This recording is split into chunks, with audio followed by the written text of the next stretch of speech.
SAW mugi tetap ing atase junjungan kita Nabi Agung Muhammad sallallahu alaihi wasallam, Nabi ingkang ora panjenengan. Bismillah walhamdulillah wal khair wa syarf ma alhamdulillah wa khair wa syarf masyiatillah billah ya rabbal para sedaya ingkang kula hormati kula tresna. Kula lan panjenengan sami niki berjuang di akhir zaman dengan berbagai tantangan, dengan berbagai rintangan dan hambatan. Yang namanya berjuang pasti tidak enak, pasti banyak tantangan, pasti banyak yang melawan, pasti banyak alam merintang.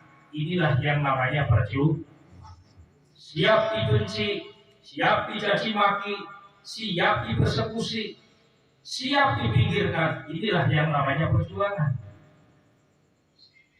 Panjenengan sedaya niki rawuh mriki mekerong manjat-manjat pangeran numpak motor ana sing ora kuat nanjak mangke niki. Kula ngatos kuwatir niki kula bagi Pak Rudin kaya motore boten kekuk. Ya Allah kula khawatir.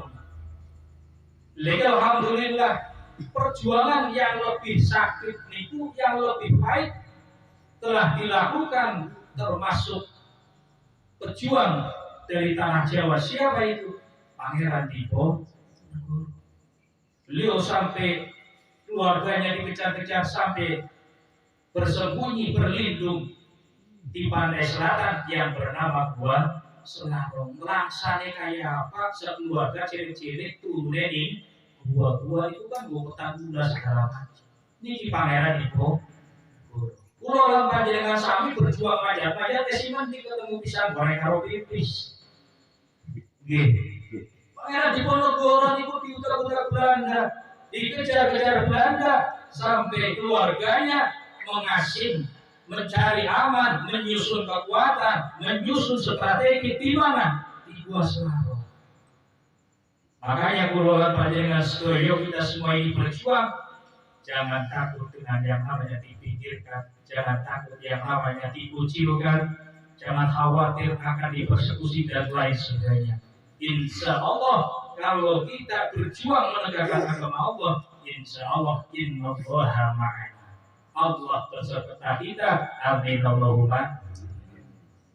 Kita menegakkan akidah Rasulullah yang telah diperjuangkan oleh Rasulullah bersusah payah, yang telah diperjuangkan Rasulullah dengan derai air mata, yang telah diperjuangkan oleh Rasulullah dengan penuh berlinang darah, dengan penuh perjuangan, dengan penuh kesusahan. Sampai detik ini kita bisa menikmati iman Islam sebab perjuangan Rasulullah Shallallahu Alaihi Wasallam.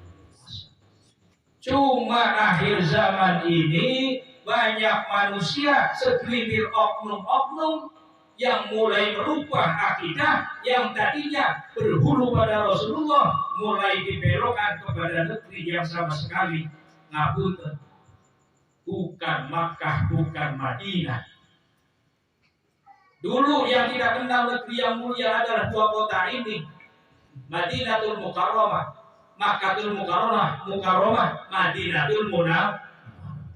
Tapi akhir zaman ini muncul suatu kota yang diagung-agungkan sampai mohon maaf, niku sampai berani mengatakan orang-orang di sana tidak perlu ngaji ke pesantren, cukup ngaji karo gang karo dalan. Apa gang karo dalan bisa mulang? Apa alif batasa bisa diajarkan oleh gang lorong jalan? Ini kan apa? Sangat tidak masuk akal, tapi karena doktrin yang sudah mendarah daging Kiai B. Takluk Ustadz B. Nur, ini yang terjadi.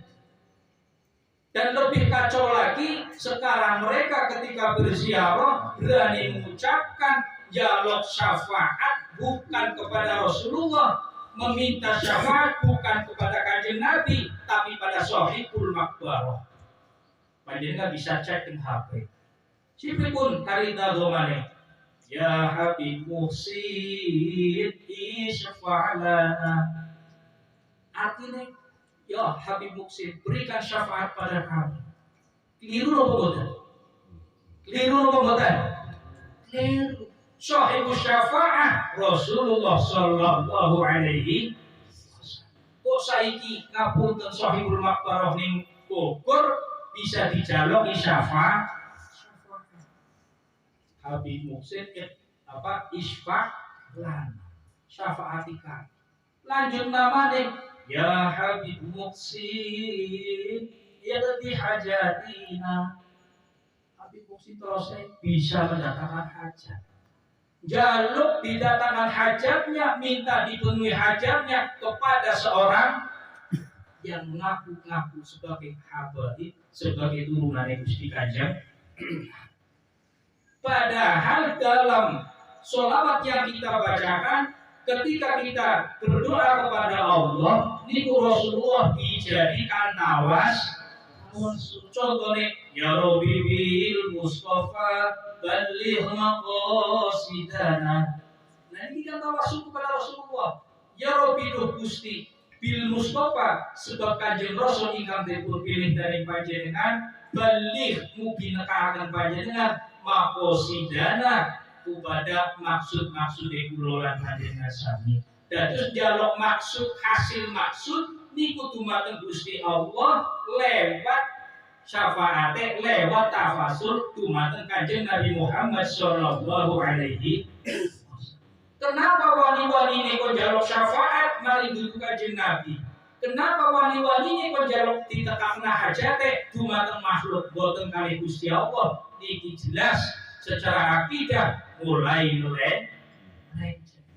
tapi aneh kula lan panjenengan sedaya niki terus tiyang ingkang memecah belah, tiyang ingkang merusak ajaran, gerombolan ingkang merusak akidah. Padahal kita sedang meluruskan akidah.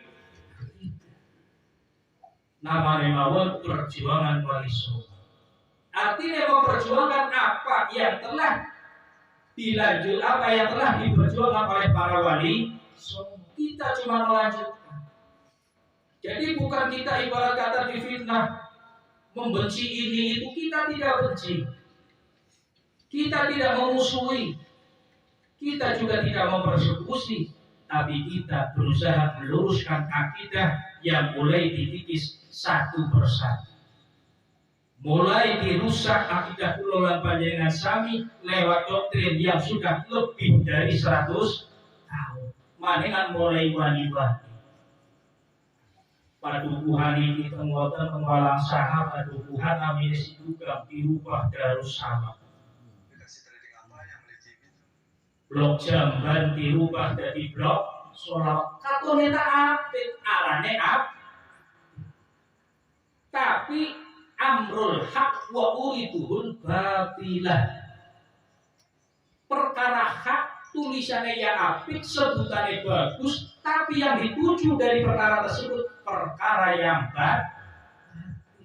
Rubah sejarah. Sebab blok Jamban dinamakan blok Jamban niku rihin-rihine para aulia sing tes pada lelenggahan gunung Lunggi, pada siram, pada wudu teng lepen sing namanya lepen Jamban. Akhirnya blok tersebut dinamakan blok Jamban sebab tempat niku nggih padusan para wali ini. Bahkan secara mutawatir, secara turun-temurun niki masyhur dulu akan didirikan sebuah masjid dari para wali teng wilayah sebelah wetane kali Jamban. Tapi saat ini dirubah. Padahal di peta warna sama blok itu blok Jamban. Tapi dirubah menjadi blok Sholawat. Apik arane apik, tapi tujuannya orang. Jadi kalau kita tidak berjuang, kalau tidak melawan, kalau yang waras tidak melawan, maka kita akan dihancurkan perlahan-lahan. Wis wayahe sing waras orang ngalah, sing waras lawan. Anggur biyen sing waras ngalah, tapi saniki sing waras kudu lawan. Sebab sing edan tambah orang karuan.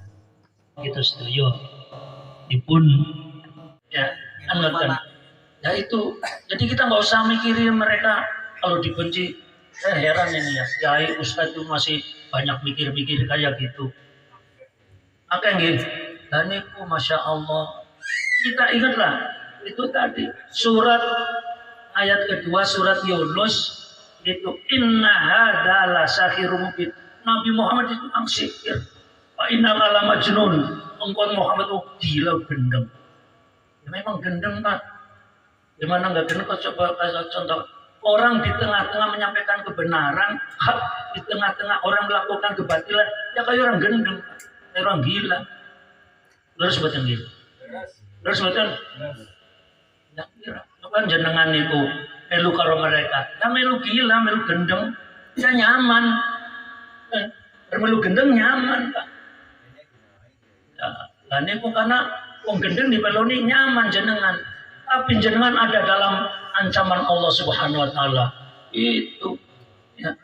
Alhamdulillah waktu teng kondoan iki bekal kula alhamdulillah teng pundi mawon teng Jakarta teng pundi niku pedoman saking guru kula almarhum almarhumah Ki Haji Muhammad niku ngeten. Sering dalam taklimnya teng santri-santri. Nek bener wong sedunya senajan sitok sing lakoni bener atau tetep bener. Niku membuat kula niku mental kula niku tergugah. Iya ya. Orang dong bener salah sedunya nglakoni kabeh. Salah ya tetap salah. Orang dong dadi bener kata. Niku membuat mental kula alhamdulillah. Dimanapun kula berada niku terbangun mental kula niku senejana sitok sitoknya itu satu orang saja yang melakukan di dunia, kalau itu benar ya benar, tidak akan berubah. Sebaliknya sendunya nglakoni kabeh salah ya tetap salah, pada jadi benar. Niku yang membangun mental kula alhamdulillah. Lanjut niku ya perjuangan dan pergerakan nonton Pak, banyak liku-likunya dan banyak Masya Allah, ya itulah resikonya. Alhamdulillah saya dengan ikut bergabung di PWILS dan jadi salah satu pimpinan di Kecamatan Moga itu sudah 4 kali dipersekusi lah kalau bahasa ininya. Cuma nggak secara fisik saja. Kalau bahasa lain itu bullying. Bahasa lainnya adalah perundungan. Ya berbagai cara.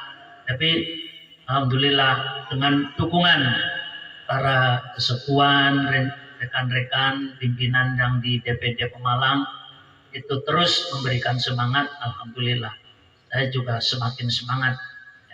Jadi tolong mari kita wujudkan ya DPD Kecamatan Moga ini untuk benar-benar eksis.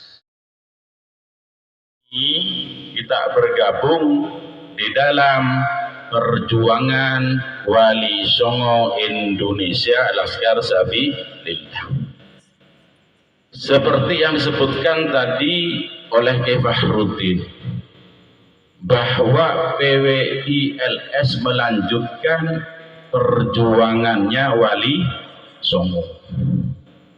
Apa yang diperjuangkan oleh Wali Songo? Pertama, yang diperjuangkan oleh Wali Songo adalah mengislamkan Nusantara. Yang kedua, melestarikan budaya yang ada. Yang ketiga, menyetarakan derajat dan harkat martabat manusia biar duduk sama rendah, berdiri sama tinggi. Jadi untuk mengislamkan orang Nusantara, Wali Songo tidak mudah. Dan inilah biar kita punya rasa cinta dengan Islam kita. Dulu Pulau Jawa adalah suatu wilayah atau pulau yang punya karakteristik yang sangat istimewa, bahkan terkenal sampai ke mancanegara. Dan Pulau Jawa punya aturan-aturan sendiri yang orang di luar Pulau Jawa tidak bisa memasukkan suatu keyakinan. Dulu kerajaan-kerajaan di Pulau Jawa itu punya aturan sendiri. Mulai kerajaan abad pertama, yaitu kerajaan Salaka Negara yang ada di ujung kulon Banten. Itu pada abad pertama. Abad ketiga ada kerajaan Tarumanegara, itu di Bogor. Terus ada kerajaan Kalingga, itu pada abad kelima, rajanya Ratu Sima, itu berada di daerah Pekalongan sampai Jepara kira-kira. Setelah kerajaan Kalingga berganti kerajaan Mataram kuno, itu kerajaannya ada di Temanggung. Setelah kerajaan Mataram kuno pindah kerajaan Medang Kemulan. Di situ ada di daerah Sungai Brantas, daerah Kabupaten Jombang. Terus pindah ke kerajaan Kediri, kerajaan Singosari, kerajaan Majapahit, kerajaan Demak kembali ke Jawa Tengah lagi. Intinya gini, dulu sebelum Islam masuk ke Indonesia, sebelum Hindu masuk ke Pulau Jawa, sebelum Buddha masuk ke Pulau Jawa, agamanya orang Jawa adalah agama Kapitayan. Agama Kapitayan agama apa?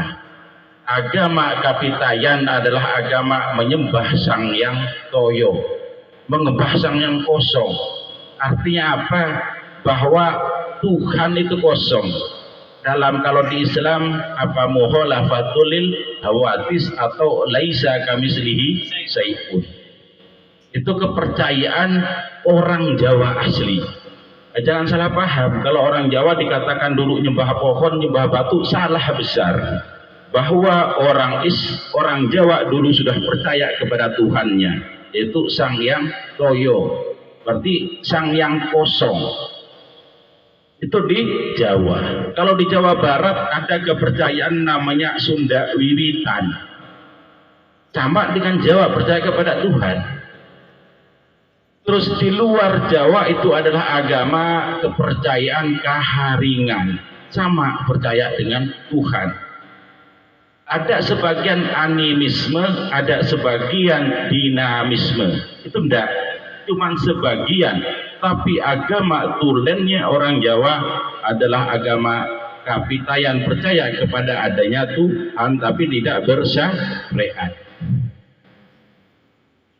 Setelah itu masuk agama Hindu pada abad kelima.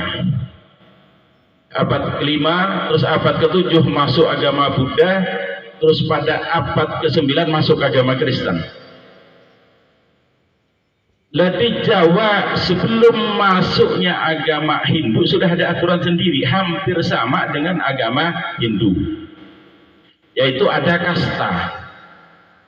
Jadi agama Hindu dan orang Kapitayan dulu hampir sama punya kasta. Pertama kasta Brahmana, yang kedua kasta Ksatria, yang ketiga kasta Waisya, yang keempat kasta Sudra. Siapapun yang datang ke Nusantara, khususnya Pulau Jawa, apakah itu orang Arab, apakah itu orang India, apakah itu orang Eropa, apakah itu orang Amerika, semua di bawahnya Sudra. Dan orang Jawa tidak percaya kepada orang yang di bawahnya Sudra. Orang Jawanya sendiri yang Sudra itu tidak dipercaya omongannya, apalagi yang di luar Sudra. Jadi mau nyebarkan keyakinan, mau nyebarkan kepercayaan, waktu itu orang Jawa tidak percaya karena masih di bawahnya Sudra. Walaupun hidungnya mancung, walaupun kulitnya putih, walaupun matanya sipit, tetap orang Jawa tidak percaya. Buktinya apa? Pada abad ke-7 di akhir masa kerajaan Kalingga yang ratunya Ratu Sima datang dari Arab, dari Persia mau menyebarkan Islam ke Nusantara khususnya Pulau Jawa. Siapa yang datang? Syekh Subakir dan rombongannya. Itu pertama pada abad ke-7. Sampai banyak dikembit setan dan sebagainya yang angker di Pulau Jawa ditumbal. Mulai dari Pantura semua sampai selatan ditumbal.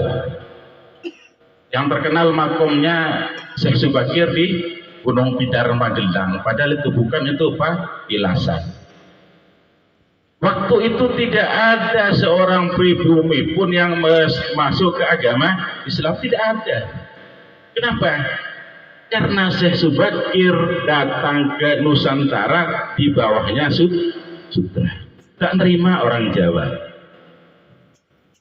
Datang lagi di abad ke-12 di kerajaan Dahak Kediri, datang yang namanya Syekh Wasil Samsuddin, nyebarkan agama di Kediri. Orang itu tidak bisa nerima juga, cuman makomnya ada di Kediri, Syekh Wasil Samsuddin, tapi tidak ada yang memeluk agama Islam. Karena kenapa? Syekh Wasil Samsuddin walaupun alim, walaupun hebat, walaupun sakti, tapi tetap di bawah sutra. Lah kenapa? Gimana caranya Islam kok bisa masuk di Nusantara? Padahal orang yang di luar dari orang Jawa termasuk golongan sutra. Istrinya Prabu Brawijaya V namanya Putri Darawati. Putri Darawati sudah muslim. Putri Darawati itu berasal dari Campa. Adiknya Raja Campa, Siva Sarma. Setelah muslim, Raja Siva Sarma bergelar Sultan Zainal Abidin. Kerajaan Campa sudah Islam duluan ketimbang di Nusantara. Siapa yang mengislamkan Campa? Yang mengislamkan Campa adalah Syekh Jumadil Kubro. Terus dari mana Syekh Jumadil Kubro datangnya? Syekh Jumadil Kubro adalah anaknya Nasiruddin, seorang pejuang di daerah Asia Tenggara atau Asia Timur atau Asia Selatan yang menyebarkan agama Islam. Seluruh Asia Selatan, Asia Tenggara, Asia Selatan itu diislamkan oleh Nasiruddin, termasuk yang menyebarkan agama Islam Nasiruddin, Sayyid Nasiruddin. Sayyid Nasiruddin sama anaknya seorang pejuang yang mengislamkan daerah Asia. Siapa namanya? Sayyid Husain, seorang gubernur Yunan kedua. Bapaknya Sayyid Husain sama, yang menyebarkan di Asia, gencar di Islam di zamannya Kublai Khan. Itu namanya Sayyid Ajal Umar Samsuddin, yang asalnya dari Uzbekistan, yang nasabnya sampai ke Sayyidina Husain. Lanjut kembali ke tadi. Setelah Putri Darawati menginginkan Nusantara Islam, akhirnya memanggil saudaranya yang dari Campa. Kakaknya dari Raja Campa, Sultan Hasanuddin, itu bernama Dewi Chandrawulan. Dewi Chandrawulan dinikahi oleh Syekh Ibrahim Asmoro Kondi. Syekh Ibrahim Asmoro Kondi punya anak dua. Yang pertama Sayyid Ali Murtado atau Sunan Santri, yang kedua Raden Rahmatullah atau Sunan Ampel.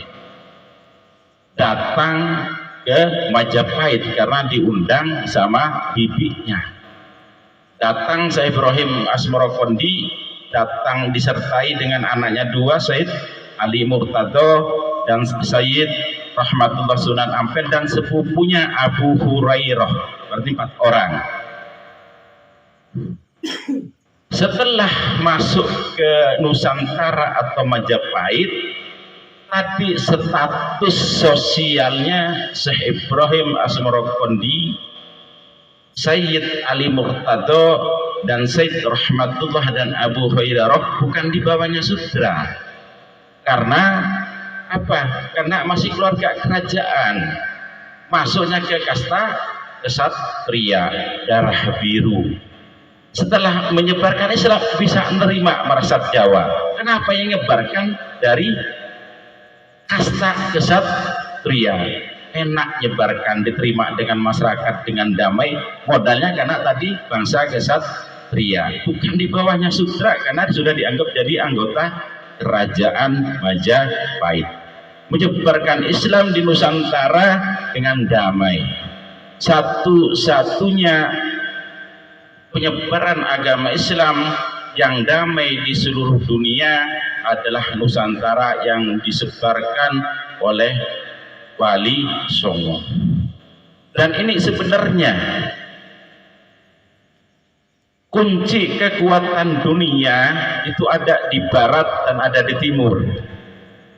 Ada di tempat keluarnya matahari, terbitnya matahari dan terbenamnya matahari. Itu kekuatan dunia. Di tempat keluarnya matahari atau terbitnya matahari, yaitu Nusantara, khususnya Jawa. Di sini ada 9 wali. Dan di barat atau tempat terbenamnya matahari, di situ Maroko. Di situ ada 7 wali. Masih kalah Maroko sama Nusantara. Di sini 9, sana 7. Ini kekuatan dunia. Kalau sudah Nusantara ini hancur, Maroko hancur, hancur dunia. Makanya kita bangga sebagai orang Nusantara, khususnya Jawa, ada 9 wali. Selanjutnya, yang kedua diperjuangkan oleh Wali Songo adalah melestarikan budaya yang ada. Tidak merubah, malah yang ada dilestarikan. Dalam Islam, yang namanya sembahyang adalah sholat. Sembahyang itu di bahasa Arab tidak ada, yang ada sholat. Lah orang dulu kalau mau diajak sholat, angel, ilatnya susah. Mau diajak sembahyang sholat susah. Orang dulu, orang Kapitayan itu biasanya menyembah Sang Hyang, Sang Hyang Tunggal, Sang Hyang Toyo, Sang Hyang Widi. Kata Wali Songo, ndak usahlah sholat, wis sembahyang. Apa? Dilestarikan yang orang tadi, orang Jawa menyembah Sang Hyang, baik Sang Hyang Toyo, Sang Hyang Widi, Sang Hyang Tunggal, berubahnya tidak terlalu banyak, cuman sembahyang. Puasa itu di Arab namanya apa? Siap. Orang Jawa kalau diajak siap ya sulit orang Jawa. Kebiasaan orang Jawa dulu itu kalau tidak makan mulai terbit matahari sampai matahari terbenam, namanya poso. Kata Wali Songo, tidak usah siam, dihampir samakan poso. Tadinya poso, dimiripkan, Bapak, dilestarikan. Lah, kalau tempat ibadahnya orang Islam dulu belum ada masjid, itu namanya musola. Kalau orang Jawa dulu di misal musola ya sulit terima.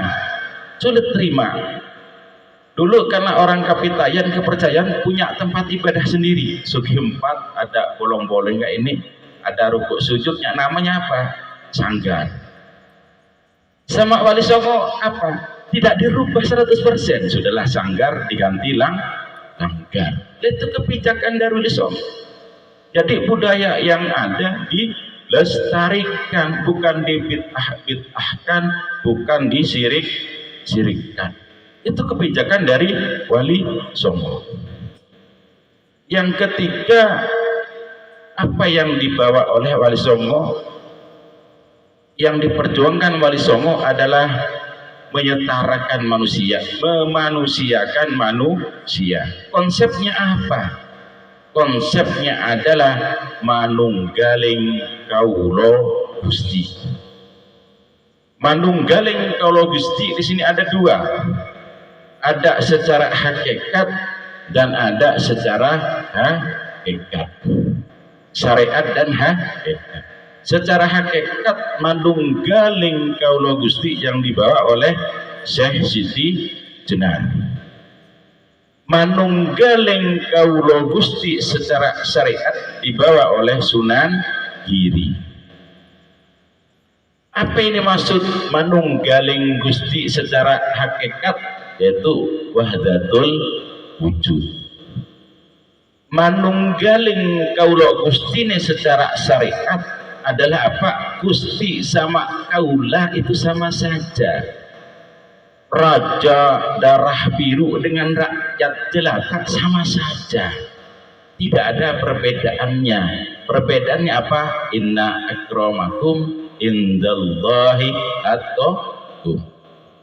Jadi dulu sebelum ada manunggaling kaulo Gustinya Sunan Giri, kalau raja lewat di jalan, rakyat itu dari sawah baca pacul, bawa mikul, itu langsung duduk bersimpuh nyembah. Misal ada pangeran pakai kuda, rakyat dari sawah, dari pasar, dari mana, papasan langsung duduk bersimpuh nyembah. Lah itu manunggaling kaulo Gustinya Sunan Giri tidak boleh, karena Gusti sama kaula sama. Sementing menghormati aja, saling menghormati. Inilah yang dibawa oleh Wali Songo, memanusiakan manusia. Bukan yang enggak sekarang mau dikasta-kastakan lagi. Ada ahwal, ada jemaah dan sebagainya. Berarti apa? Kita sudah menyalahi apa yang dibawa oleh para Wali Songo.